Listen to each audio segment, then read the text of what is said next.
to Letters from America, a road trip podcast searching for the Swedish heritage within the United States. I'm your host, Martin Van, and today I've parked the Volvo outside the City Hall of Dallas. And with me in the Airstream is Don RAINES. Yes, good morning. Good morning. You're the city planner of Dallas? Yes, yeah. One of the few. One of the few. And I want to know more about you, but there's no Swedish connection really with you. So This is kind of a special episode, and we're going to get to why in a minute. But tell me a little bit what you do here and what a city planner of Dallas life looks like. A city planner, and it varies quite a bit. Yeah. I tend to focus on long-range planning, and long-range planning means that you learn the history and you understand what the intentions are from decades, and you basically make sure that the city stays on course. And another type of planner called a current planner focuses on particular cases, new developments and things like this. But a long-range planner tends to be more almost like a historian, but understands that we can't make decisions unless we really look at the intentions of what the people wanted all along. So comprehensive planning is what they call it. But I also focus... Does that mean that you take the original intent in... Yes. But the original intent can change. It does change. And we do have to update our comprehensive plan every so often. We just did it a couple of years ago to make sure that, yes, you have to adjust. Planning always changes, always. But we want to make sure we don't make decisions that would upend some ideas. Like, say, if we did a development, we allowed for a development to happen, but there was supposed to be a trail there, or there was supposed to be, or we need to save this particular ecosystem from development, or it may flood in this location. We have to kind of review everything to make sure that we don't make bad decisions. So we work with developers, but we also...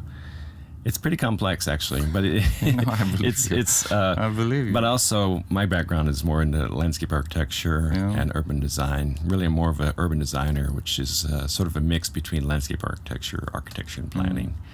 And but it's in which direction is Dallas heading when it comes to that? Dallas is heading in the direction of more density, more people coming here. We're the 9th largest city in the country now, and. Really? That's We're number 9. Number 9, okay. But there's a lot of growth that's projected for Dallas-Fort Worth Metroplex, we call it. In fact, they project that this area, by the year 2100, will have 34 million people, which will be the number 1 populated concentration in the United States. Now, I'm not going to live that long. But you're going to be busy. But that would put New York to number 5th place at that time. Oh, really? So it's hard to imagine that. Why is that? There's so much land here, and there's so much opportunity to grow. But we can't just keep spreading outward like Los Angeles and Houston do.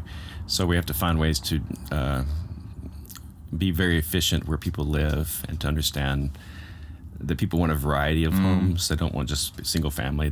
Sometimes the people like myself live in what they call missing middle housing, which is like townhomes and condos. And so we have to just be very efficient of how we plan for the future. Yeah. And understand the past at the same time. And that leads me to why I'm so delighted to have you in this trailer. Because you have, from what I've heard, great knowledge of the history. And there's a couple of key points with Swedish connection in this. Yes, absolutely. Where do you want to start?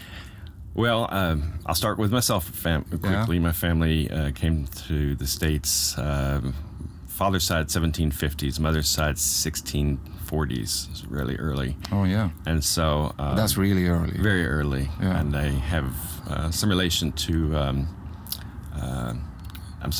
George Calvert, which is Lord Baltimore. So it was on my mother's side, things like that. And Nathaniel Hawthorne, too, on my mother's side. So I've got a good understanding of history. Yeah. I know one of my family members was in 1066 in the Norman invasion. But things fall apart, too. So, we learned some things like this. However, my family came here in 1875.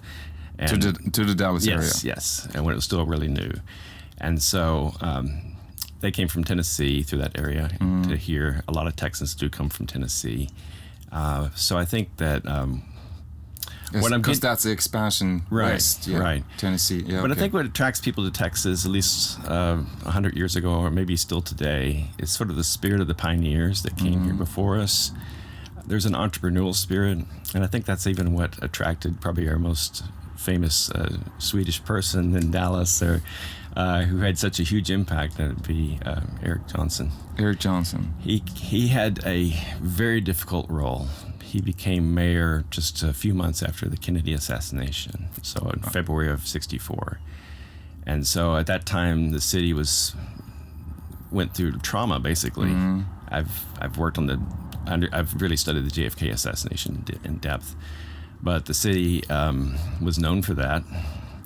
We were called the City of Hate. We're not very hateful people. It was a very unfortunate thing that happened here in downtown Dallas. People forget that there were 100,000 people welcoming JFK. However, when Eric Johnson became... Everything we see is the images everything of the was shooting. Everything was negative. Yeah. The city shut down. Yeah. And even 50, 60 years later, it's still recovering in some ways. It takes several generations. However... excuse me, but I actually thought of it today because there's almost like a site that you can go to. Yes, exactly. Of a murder. Yes. It's kind of obscure in a way. Yes. Okay, sorry for interrupting. No, it's fine. No. And there's an inscription piece that my wife and I both designed on the grassy knoll too. Oh, yeah. And it was actually the speech that John F. Kennedy was supposed to say that day. Oh, it was in his left front pocket, and they found it at the hospital. Yeah. And so his speech is incredible. It's all about optimism. And but anyway, ironic. So. Eric Johnson's family was from Sweden. They came from Sweden, yeah, and they came to Brooklyn, New York in 1890s. And he was born in Brooklyn, but came here. But as what's so amazing about Eric Johnson is, first of all, before he was mayor, he worked for a company called Texas Instruments, and he was the president in the 1950s. The calculator company for all the school students. So he harbored an entrepreneurial spirit to begin with, of which the integrated circuit was invented in 1958. We wouldn't have a lot of these conversations without the integrated circuit today. So he fostered a sense of entrepreneurship. And then when he became mayor in February of '64, just a few months after, he wanted to create goals for Dallas.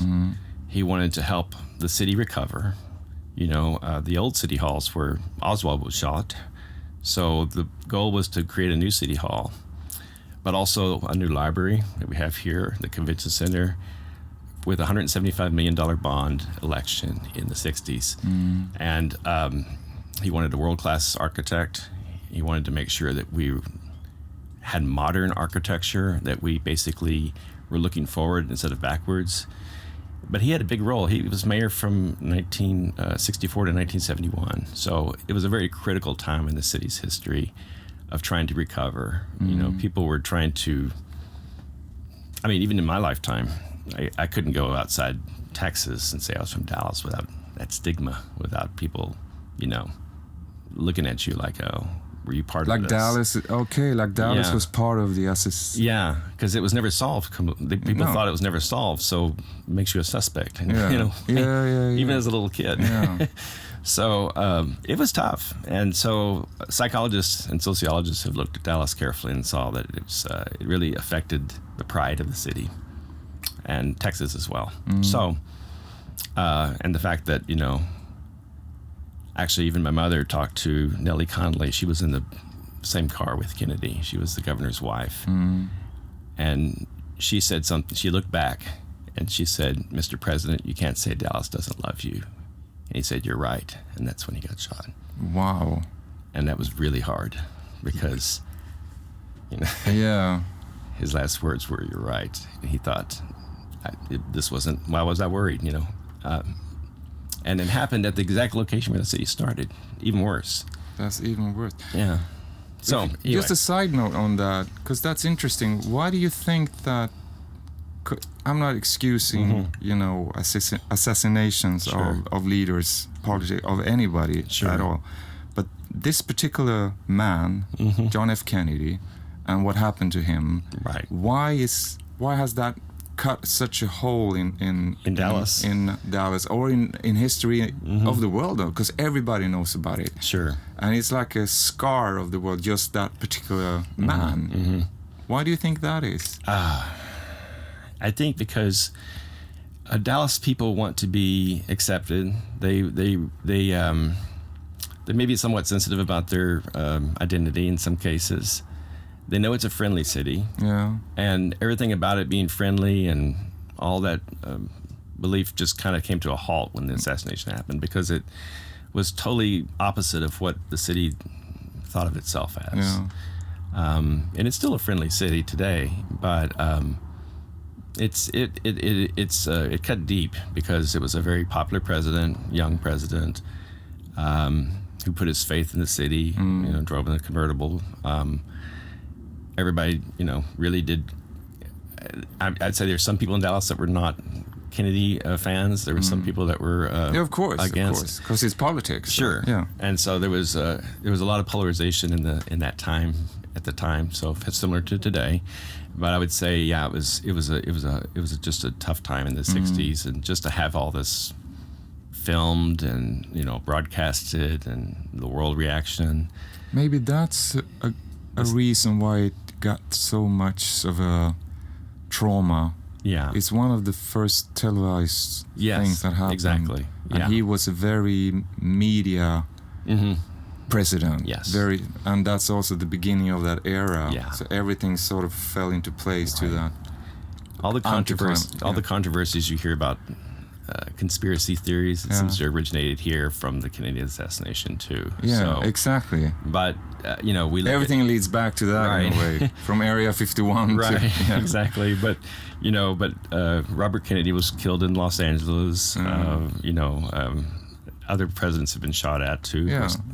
Lincoln as well as that's a little bit my point. And I'm not excusing that in any way, but the Kennedy is just that thing is just a trauma for everybody. It was a trauma, but okay, good. But an important thing about our Swedish mayor, Swedish mayor, is that Eric Johnson. He came and he created a sense of pride, even though he's an immigrant to Dallas from New York and his parents. But obviously his intelligence. I mean, he was a very smart man, very focused on empowering people, and his experience at Texas Instruments. I mean, he transformed that company. Yeah. He went from an oil exploration company to a technology company, and this was before he was mayor. Yeah, before he was mayor. So he already had strong connections. He knew how to get important people in Dallas to weigh in on the design of City Hall. There's a lot of Boston influence in the City Hall here. It's a brutalist architecture, and that has to do with RAINES, who was from Boston, who's a very important developer in Dallas as well, who collects modern art. That's your field, I can tell. You're smiling. It is, but it's amazing. Even the plaza behind us here at City Hall, half of it's wooded and half of it looks like desert, which is like what Dallas is. It's like half east is wooded and the west is more desert. So even our plaza resembles where Dallas is in the United States, in the middle. Okay. So we're a fan of him, and he created goals for Dallas. He helped the city recover in those very critical years in the '60s, and so he was mayor for quite a while. Yeah, it was from '64 to '71, and I remember the mayor after him too. It was a young man named Wes Wise. Who had a Volkswagen Beetle, which is kind of a radical hippie mayor. Right? The opposite. Right.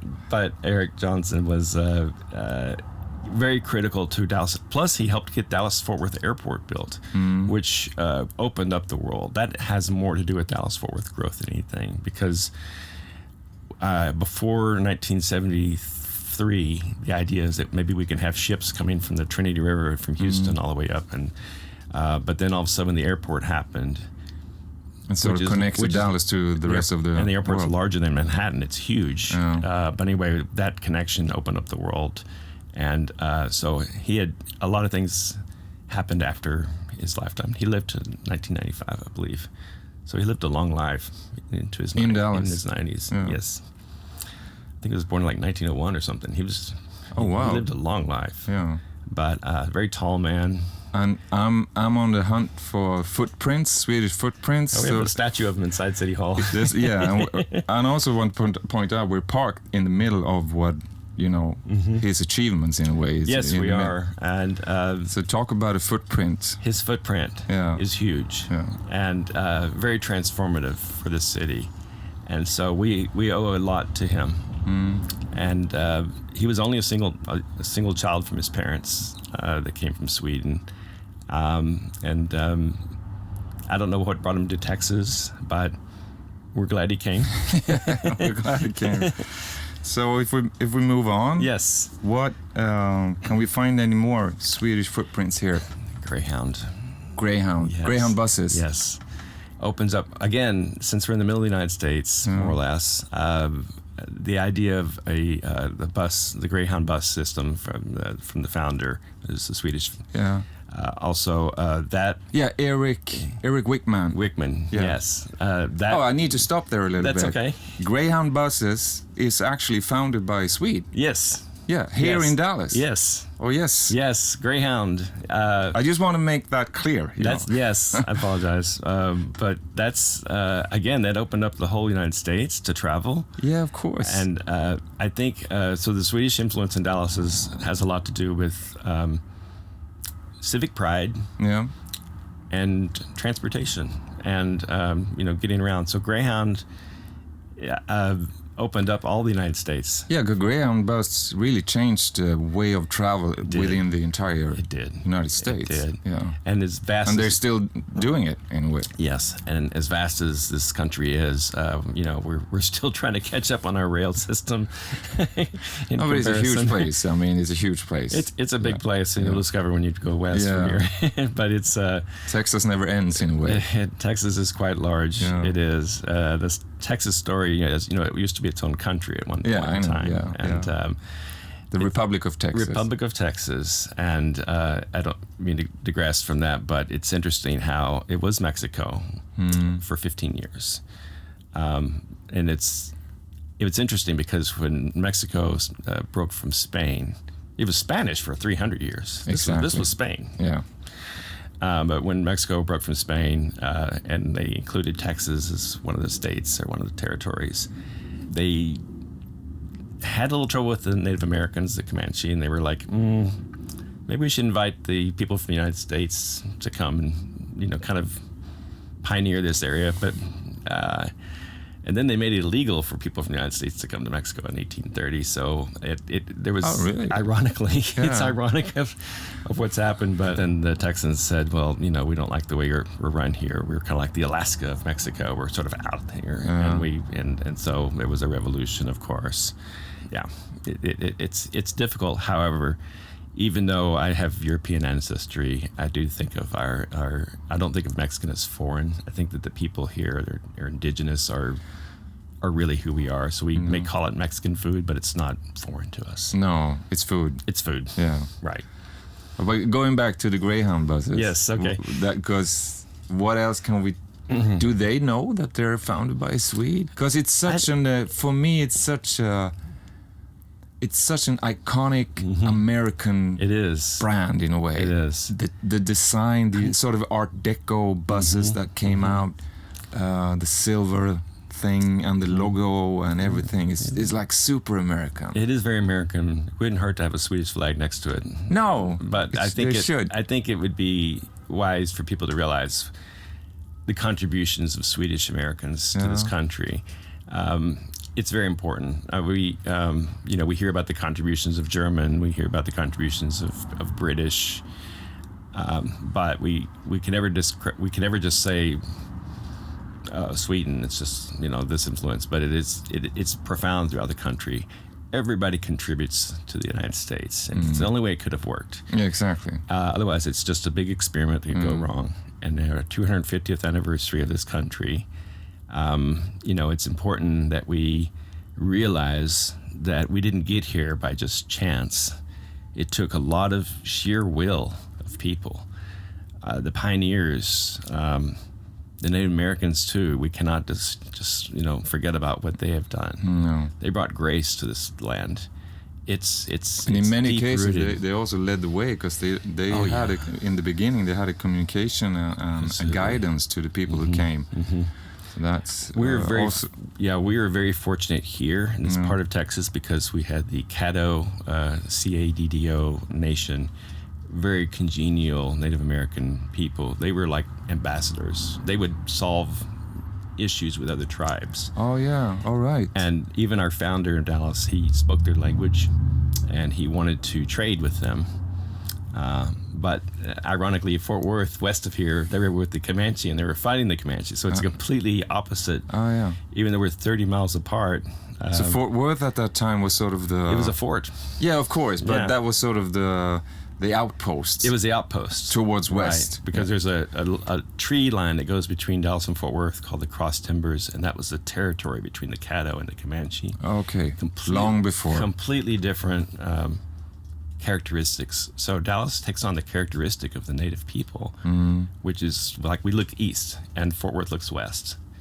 It's very unusual. You'll see when you go west. I'll see when I go west. It just changes. I'm going today. So, it just starts to change. But that has everything to do with the characteristics of the Native Americans before us. It's not that the Comanche were bad. They just basically were fierce. They knew how to ride horses. They knew how to protect territory. But the Mexican government was a little bit scared of it. So they said, we need people with guns, unfortunately. We need people with guns. And that's the history of this area. The history of war. But, you're in the prairie here, and the prairie is a place that Walt Whitman said is where American ideas can open up. Everything is big sky. You can see the sunrise and the sunset here, which some people may think, oh, it's flat, it's terrible. But we see it as like, maybe we're sky people. We see it as like the prairie has, tiny flowers and huge thunderclouds. So there's a huge difference in contrast. Sweden, you have all the islands. you have the ocean. You have Norway and Finland. You have the lakes. Lakes. You have a lot of things that probably determine how the people see the land as well.